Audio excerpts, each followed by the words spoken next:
பெரியகுளம் அருகே 6 மணி நேரமாக பலத்த பாதுகாப்புடன் விநாயகர் சதுர்த்தி ஊர்வலம் நடைபெற்றது. விநாயகர் சதுர்த்தி விழாவை முன்னிட்டு தேனி மாவட்டம் பெரியகுளம் தாலுகாவிற்குட்பட்ட அனைத்து பகுதிகளிலும் 50க்கும் மேற்பட்ட சிலைகள் வைக்கப்பட்டு அந்தந்த பகுதியில் பொதுமக்கள் வழிபாடு நடத்தினர்.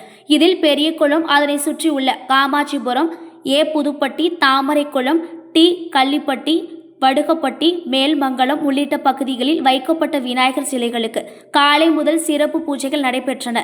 இதனை அடுத்து பெரியகுளம் பகுதியில் உள்ள தெருக்களில் வைக்கப்பட்ட 30க்கும் மேற்பட்ட விநாயகர் சிலைகள் அனைத்தும் மாலையில் பெரியகுளம் மதுரை சாலையில் உள்ள ஆஞ்சநேயர் கோவில் பகுதிக்கு கொண்டு வரப்பட்டு பின்பு அங்கிருந்து பெரியகுளத்தின் முக்கிய வீதிகளான அரண்மனை தெரு, விஆர்பி தெரு மற்றும் தென்கரை சுதந்திர வீதி, அக்கரகாரம் உள்ளிட்ட வீதிகளில் விநாயகர் சிலைகள் ஊர்வலமாக கொண்டு செல்லப்பட்டு பின்பு பெரியகுளம் பாலசுப்பிரமணிய கோவில் அருகே உள்ள வாராக நதி ஆற்றில் கரைக்கும் நிகழ்ச்சி நடைபெற்றது.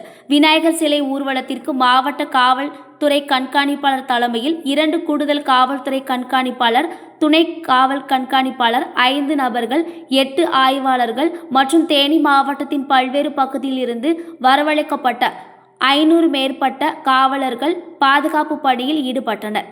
விநாயகர் சிலை ஊர்வலத்தின் போது தேனி திண்டுக்கல் சாலையில் 3 மணி நேர போக்குவரத்து நிறுத்தப்பட்டது.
ஒரே வண்டியில போட்டோம்.